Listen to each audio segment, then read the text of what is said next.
Today I'm trying to change the oil and filter on my 74 Corvette. I've already taken the plug out of the oil pan and it's drained pretty good. And the next thing I'm going to try to do is get that oil filter off. Now, normally you might wonder why make a video about changing oil. It's pretty easy. This is really about oil wrenches. I've already tried this oil filter wrench, and I pounded it on with a hammer, and as soon as I tried to put any force on it, it slipped. So I'm going to show you the other wrenches I have and try to explain the benefits of each of them. I'm going to start with the claw, which is really my last resort, because the claw, the downside of it is as you squeeze it, you can crush the can on the oil filter, and sometimes they'll leak, sometimes they'll tear. I've had them come off, tear off I should say, where the nut didn't come off, the threaded part didn't come off, but it's separated around the lip of the can, and that was a real bear to get off. That was on a Jeep. Next, and I don't even know if this one is big enough for the filter on here, but it's a chain and hook, and you have to slip it up there, hook the chain, and then pull it, and as you pull it tightens and then turns. I also have a spring type, and this one I really like because it works pretty well as long as you have enough room to get around the filter. The problem is on this car, or any Chevy small block, you can get it up in there, but it won't turn past that inspection cover on the transmission that covers the torque converter, and you can only get about maybe 1/8 of a turn before it runs into it on the other side. So if it doesn't slip, you're good. And lastly is the kind that supposedly fits on the end of the filter, and I'm going to try and use that one. It needs a 1/2 inch ratchet to hook that on, and you can't see it from there. Let me get a better camera angle. This one unfortunately has that strip across there, which gives you 2 extra places where you can put a wrench, but it gives you the same issue as the spring one. You can only turn it so far, and then you run into interference. Okay, so that one is up on there. I'm not going to try to use the bar to hook the socket in. I'm just going to hook an extension on a 3 or a 1/2 inch ratchet rather. The other one I was using had a 3/8, but I'm going to try to put it through this hole with an extension. Hopefully I have a long enough extension that I can get some room to swing the wrench, and see if I can get it off with that. Okay, so I think I've got the camera set where you can actually see the wrench, and I'm only going to demonstrate how to use these wrenches till I get one that works, because that's the goal here, to get the darn filter off. So I tapped it on a little bit. It seems to be fitting well even before I tapped it on, so we'll see what this gets us. Success the first time.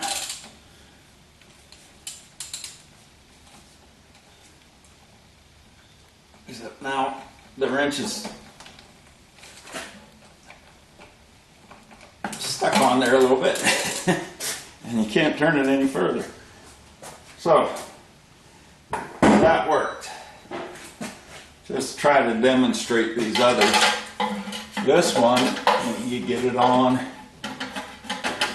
get it as far as you can to the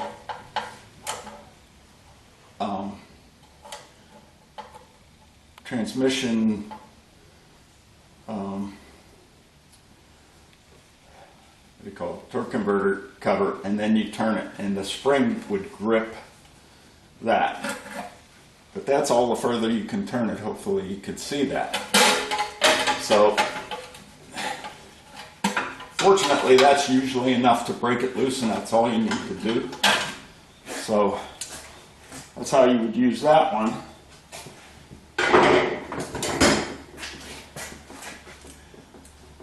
The chain one, the biggest trick there is figuring out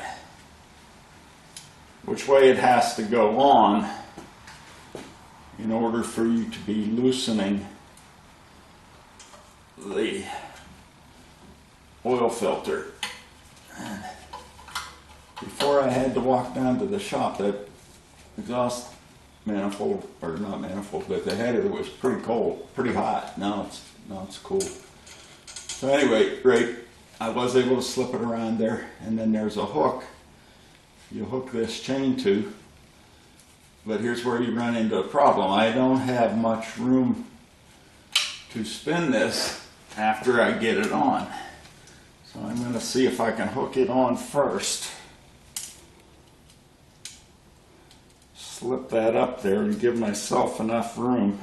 I've kind of measured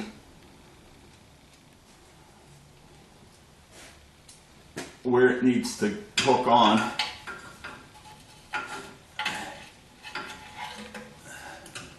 Okay, so, and you know what I've done? I've put it in the wrong way, because that's not the way you have to turn it to loosen it. So that's the confusing part about this, even though I know that's what I'm trying to do. And then this chain really doesn't fit between the cover for the torque converter and the oil filter. So you have to put it on so that that hook is already beyond the cover for the torque converter. And hopefully hook it on.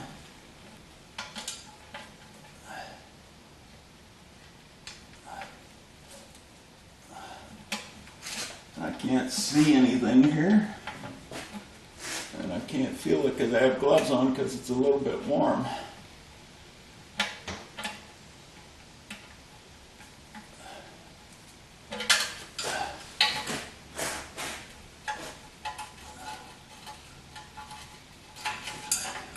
So you can see the frustration, at least for this, and trying to get it on.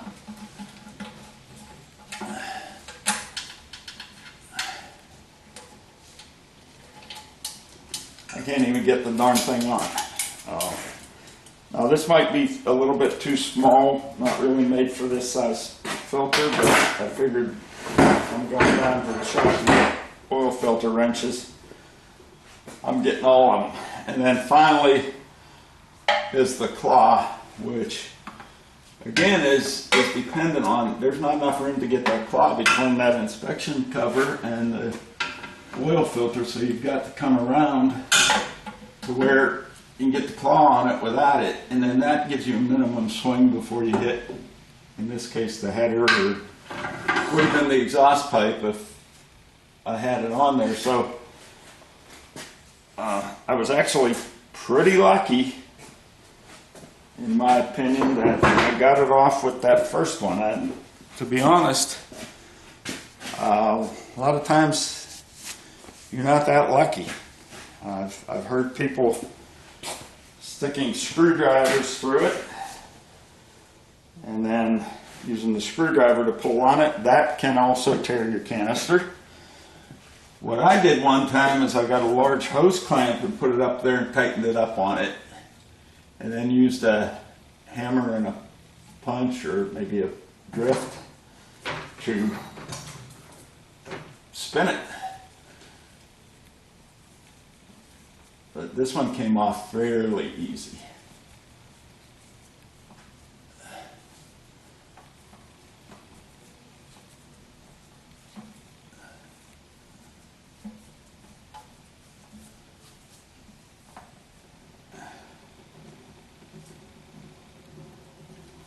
Okay, got it dripping oil now. I'll let that drain out a bit so that I don't get as much all over me.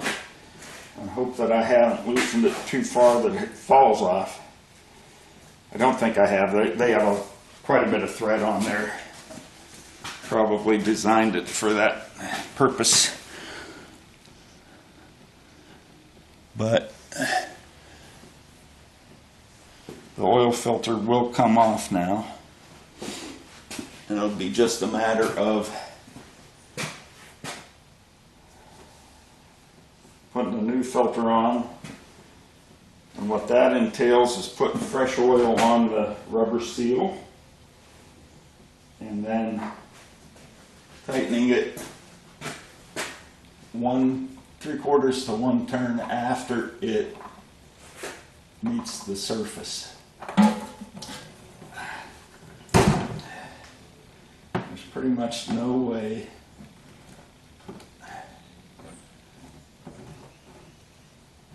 to do this neatly. Okay, hopefully you can see this. This is the seal on the oil filter. You have to be careful and make sure that that comes off and didn't stay up in the seat of where the oil filter goes, because if it does, you're probably not going to get a good seal. You're going to have a major oil leak and you're going to have to take that filter off after you've already put your fresh oil in the engine. So I'm going to put the plug in.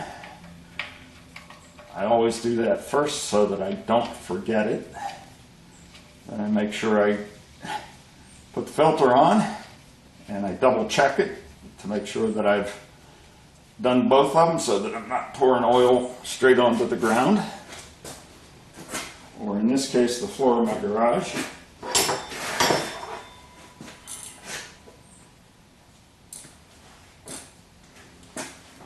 This is a 9/16 inch wrench here with good seals and everything. Just pretty snug is good on that. You don't need to over wrench it.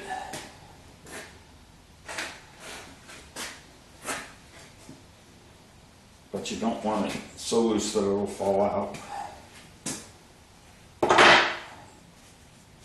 So I'm going to shut off the camera for a second and clean some of the oil off of my gloves and lube up that filter and put it on.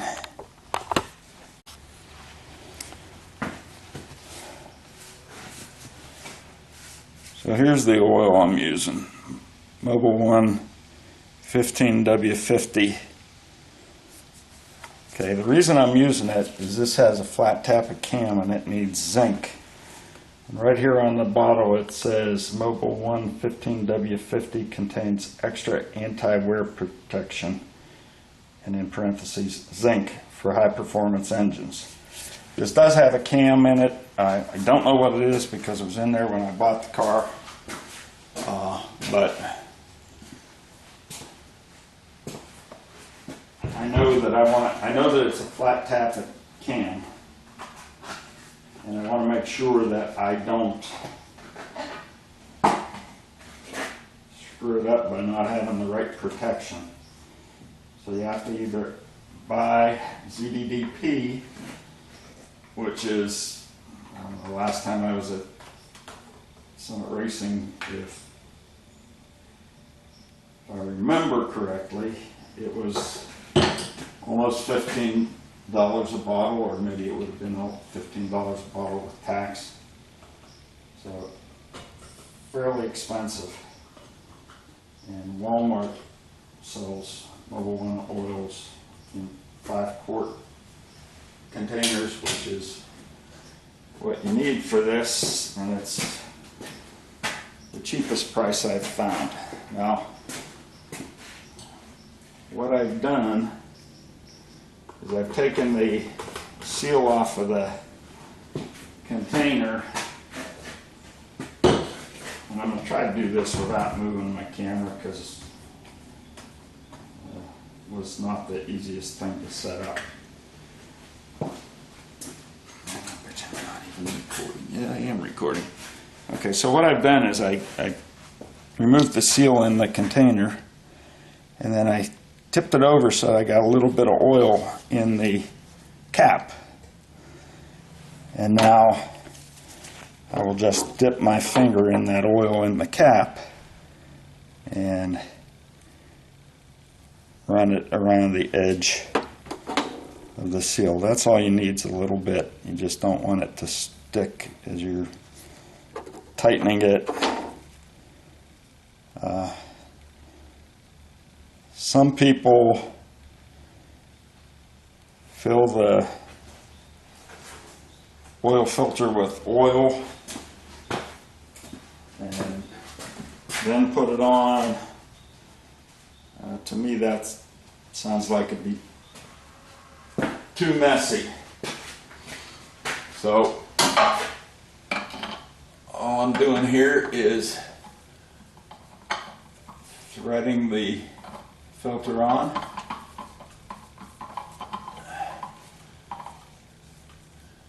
Okay, I could see when I contacted the base here, I can see the end of that. There's a white tab on the filter, and now I'll just spin that using my fingers or wrench if necessary till I get it to be close to one full turn.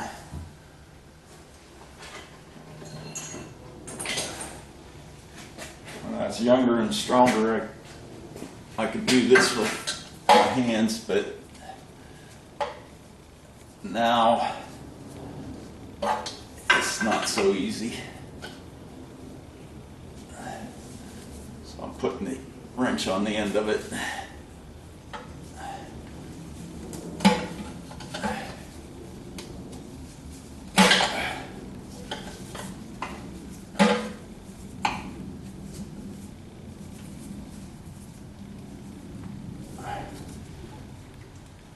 Probably at least 3/4 of a turn now, and that's pretty close to one. A little bit more. You don't want to over tighten these because you could rip that or warp that seal in there, and if you do that, then you're going to have a leak. And the main thing you want out of an oil change is no leaks. So, got the oil filter on. Got the plug in and tightened and double checked. So I'm going to shut the camera off, and as I always do when I've got the car up in the air, I take a quick look at how everything looks. Make sure that nothing's going bad, and try to head off problems before they become serious. So I'll be doing that for a little bit, and then I'll drop it down and fill the oil, and unless I find something strange with the car while I'm doing my checks, that's going to be it for this video, because watching oil being poured into the engine, and I watch a lot of videos on YouTube. It's amazing how many people put the wrong fluid in the wrong filler spot.